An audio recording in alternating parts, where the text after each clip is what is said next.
So we're replacing the PCM with the old GMC. This thing looks crusty. So 4 connectors. There they are. I guess we'll clean the rubber seals off and spray some magic whatever on there. Make it last a little longer. Here's a new PCM reman unit. So pop that in, and it's a 30-minute programming procedure. Alright, so for this new PCM, it says install the original knock module. The knock module is this crusty piece.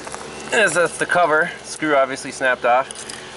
So it's this little guy in here. Blow it off. Oh, now you get some directions. It says push in. Oh, it just pops right out. Okay. That's not too bad. And just pop it in here. Clicks right in. Take our sticker. And we have to find a replacement screw for this guy and obviously redo the seal. Since the old, I don't know if this is a gasket or just paint. There's a little rubber. It used to be rubber at some point. Maybe we'll put some silicone around it and slap it back together.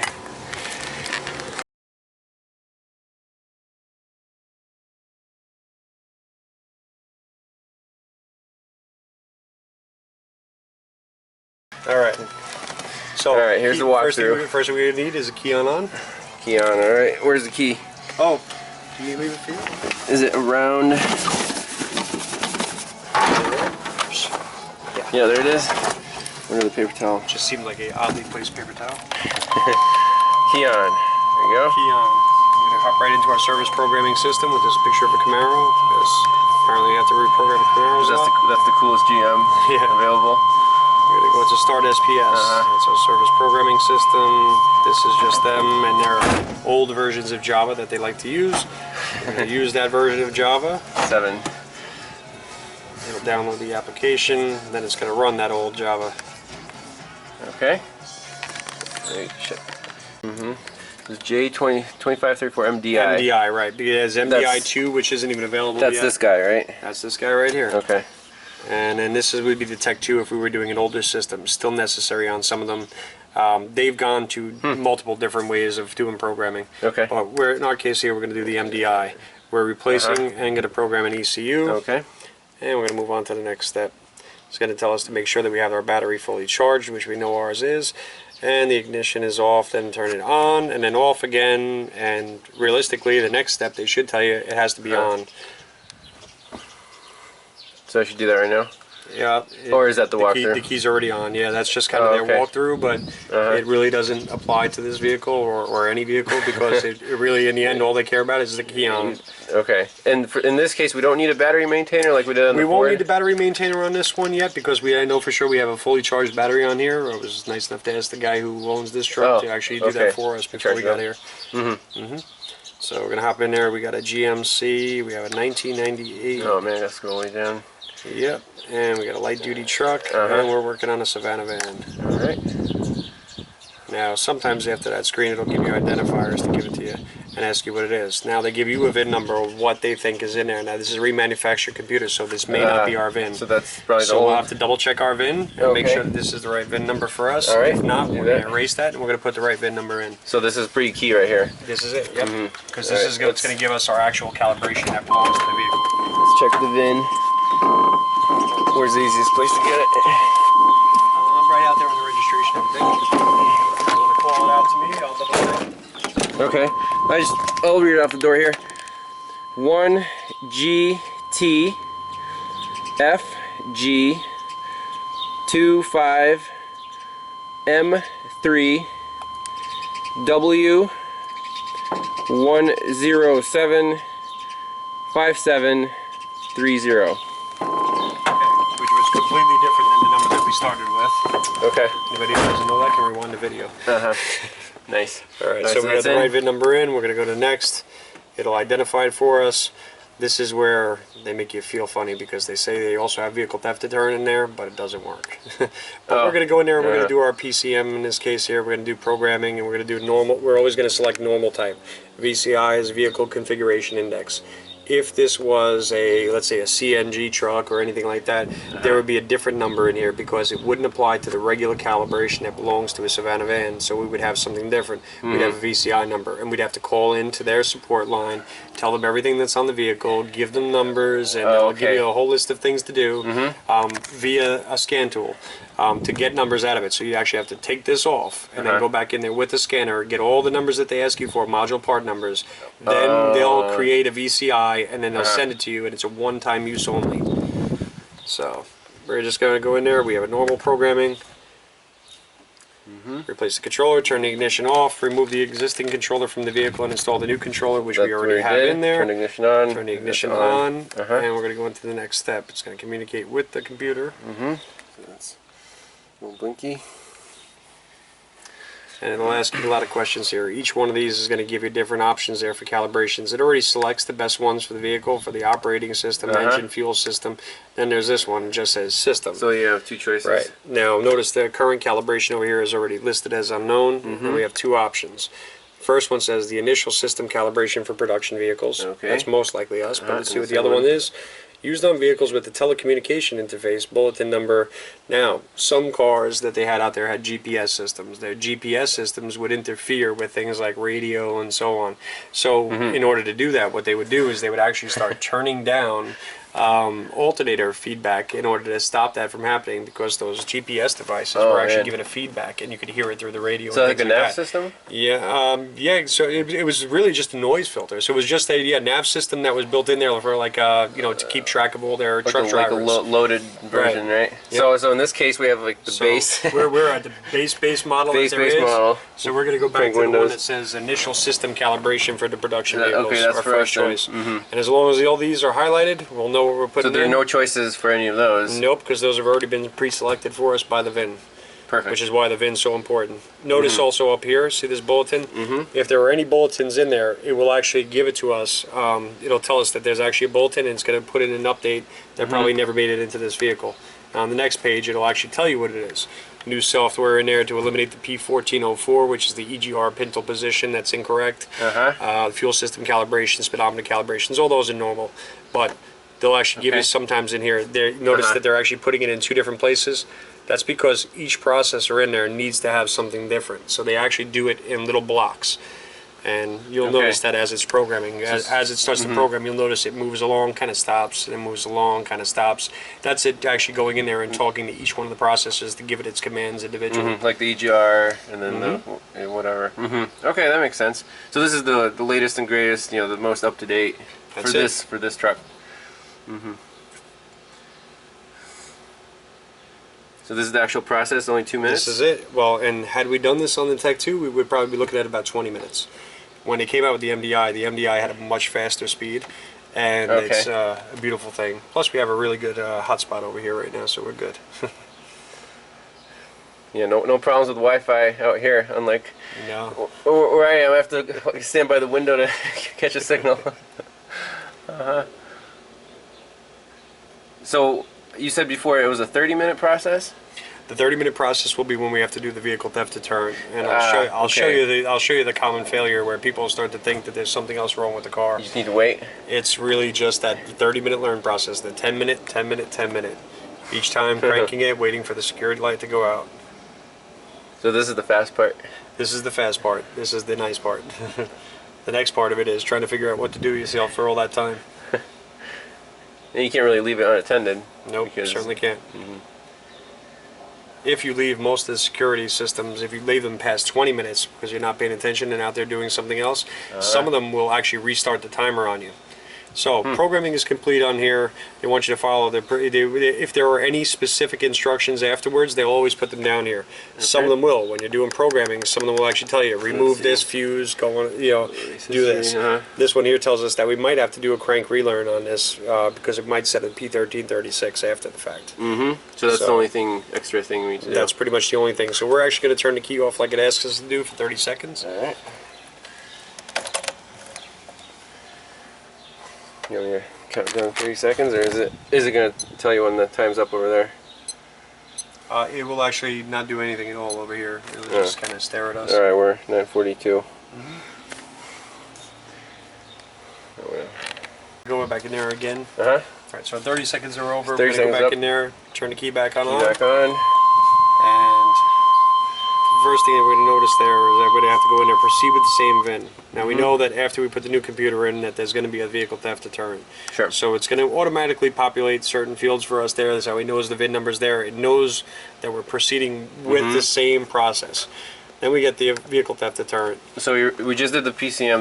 That's done. Now we need to do the vehicle theft. So now you get vehicle theft deterrent. They tell you they're going to do a learn process. They tell you that we're going to do a regular programming type again. And when you hit next, this is the part there where they say turn off the ignition again, then turn the ignition back on, even though we haven't replaced anything, which is a little odd. Yeah, so we already did all this. Yeah, pick it up, GM. And then we go on to the next part. Now this is where it's supposed to communicate with the device. And this is where you find out the hard way that GM hasn't really put the right software in there, because that is what you'll get each and every single time. Severe error reading ECU data from the device or controller. There's nothing wrong with the car. There's nothing wrong with the pass lock system. It does not have a data link connection. If you pulled up a wiring diagram, it says, do not replace the control module immediately. First ensure programming is updated and you're with the all latest updated. software version. Sure. Reattempt the programming procedure. Yeah. Contact technical support. Right. So what this do is where people get hung up. Yeah. You start calling GM. The answer is the first thing you do, you pull out a wiring diagram and find out if it's actually supposed to communicate with you at all. Does it actually have any wire at all that would actually reach back on the Class 2 network to reach back to the data link connector? If it doesn't, well then we're not going to be able to communicate with it this way. Because that's how we're hooked up. We're going in right through the data link connector. Sure. And, you know, if he has no wire to get back to us, well, then there's no way at all for him to talk. Who are we trying to talk to? The VTD? We're trying to talk to the VTD, which in this case here is a pass lock module that sits high up underneath the dash there on the right-hand side. And I don't know if you'll be able to see it or not, but there's a little green connector up there. Has about 8 pins in it, and that will be our pass lock module. Okay, the little black box? Yep, little black box up there. It should have a green connector. Alright, well, we'll get a light and try to find that. So it's not a BCM like newer GM. Not a body control module like a newer one. No. So VTD. Yep. So we need to the real find way to that do and this. then. Well, that's if you wanted to. If you actually thought that was going to be a real problem. Okay. In this case here, there is no real problem because there is no data link connection. So all we have to do at this point now is go into the crank position, which it won't start, or it may start and stall. And afterwards, you'll see that the theft light will be on. We wait exactly 10 minutes, and after 10 minutes, that theft light will go out. Then we turn the key off, and we go back to crank position again, let it do its start and stall, or just crank. And we do that 3 times each until the theft light is off. That is what they say, 3 times. There are times, and for whatever reason, they'll go 4. So if it doesn't work for you in 30 minutes, don't give up after 3 times. Don't give up. Give it one more shot, because that one more shot, a lot of time is actually what it takes. So we're done with this programming end, and we can actually just log ourselves out. If there's anybody out there that's doing this and you're sharing this with somebody else, make sure you log out, because you never know when you're going to kick the other person offline. And we're done. All right. And if you don't go into the crank position, it won't start the learn process. Okay, if you want, we can put the Tech 2 on there and you can see the timer. Oh, there's actually a timer on there? Or you just do it the old-fashioned way? It won't. It's 98. 98? That's a good question. If it is, it might still have it in the PCM. No, it won't. It won't. Not 98. I'm sorry. Definitely not. Okay, so you key off and then crank it? Key off. Key off. Go into the crank position, and you'll see your little theft light. Let's see. So we'll crank it for a little bit. You just crank it for a second or so. It might even do a start and stall. Okay, let's see. Which is normal. Just like that. Just like that. And our security light is down there. It's on. Now we put our timer for 10 minutes and come back in 10 minutes when it's off. That's it. Yep. All right, let's do that. All right, that was stage 2. 20 minutes passed. Our security light went off. So again, key off, key on, crank it, blinky blink. 10 more minutes, and hopefully this truck will run. So let's see what this check engine light's all about.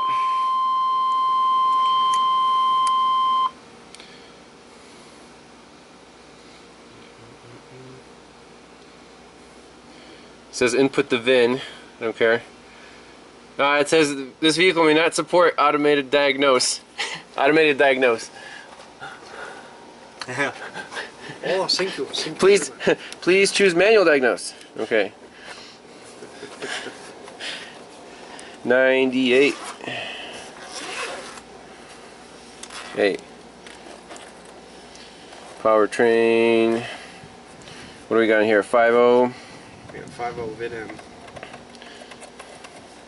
Please select the 5th VIN digit with an exclamation point. The VIN digit will be a G. This is a G body van. Alright. 4-speed auto. Yep. PCM. Control codes. And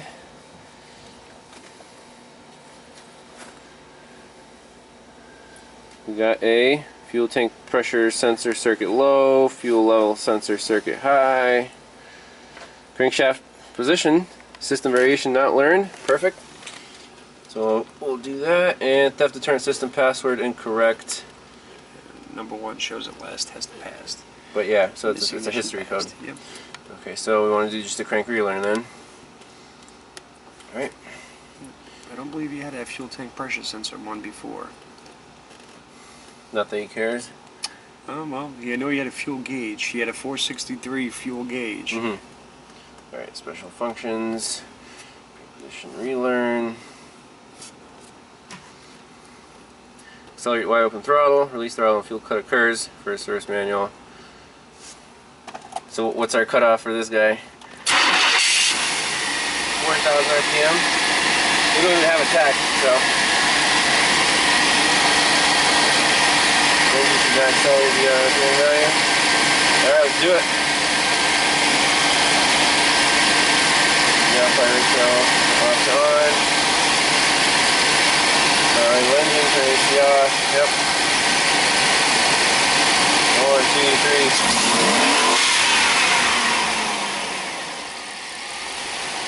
Off. Didn't like that. Wait for minimum engine coolant temperature. Okay, so we gotta warm it up a little bit. I was hoping you were going to say that. Hey. And if you notice, it actually really didn't go into fuel cutoff. No, I did not. That was probably over 4,000 RPM. Yes, it was.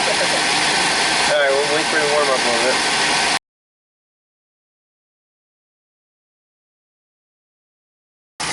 So the Autel fell through here. We're going to use the Verus. Same 3 codes. Let's try this crank variation relearn again. Kind of disappointed.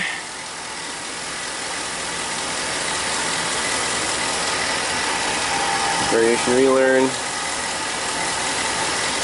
Continue. Continue. Continue. Alright, here we go.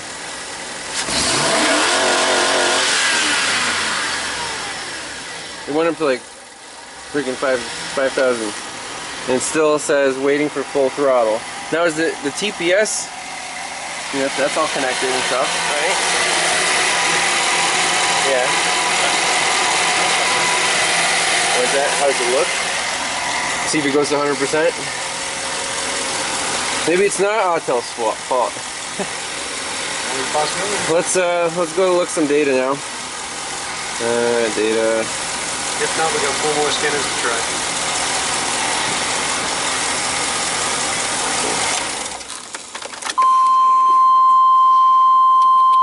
So it does wait for wide open throttle on the TPS to do this. Okay, custom. Let's see, TPS percent. That's the only thing we really need. Let's see, 0. Maybe it wasn't flooring all the way. 99. Well, let's see. Oh yeah, pushed it all the way down. Remember how it said there, do not accelerate beyond 4,000 RPM? Yeah. I think we're going to guesstimate about 4,000 RPM and not even get into that part there where it goes all the way up in that wide open throttle. Let's give it a try. We'll listen to the master here. I'm gonna try it again. So you don't even floor it, or do you floor it real quick and let it off? Snap on, snap off. Just that's it. Snapping off. Okay, so don't wait for the fuel cut. Sometimes you won't get the fuel cut on the older ones. Well, there was a fuel cut, but it was like 6. That's a rev limiter. They don't really call that a fuel cut. Their fuel cut actually cuts fuel. So what you'll get is you'll actually get the ones that could have gone up to about 5,500 or 6,000 RPM. They'll actually cut off at 4,000. Okay, the newer ones do that. Software. Yep. Okay. All right, let's see. Start already. No, oh, do I need to apply and hold the brake pedal? I didn't read the damn instructions.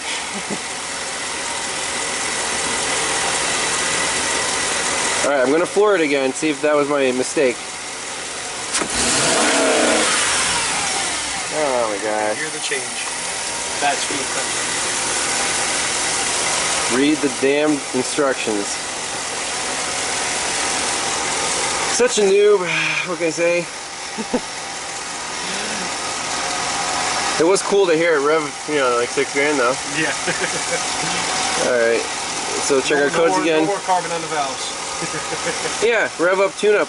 That's what Eric O does at South Main Auto. that's the way he cleans them out. Alright, let's see, you want to reset the codes and see. How does that go? There's your problem, lady. Yep.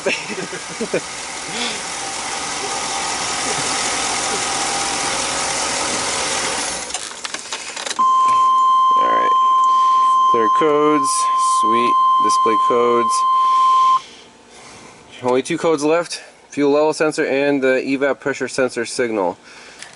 Thanks for hanging out here and doing some programming. Some really high revs.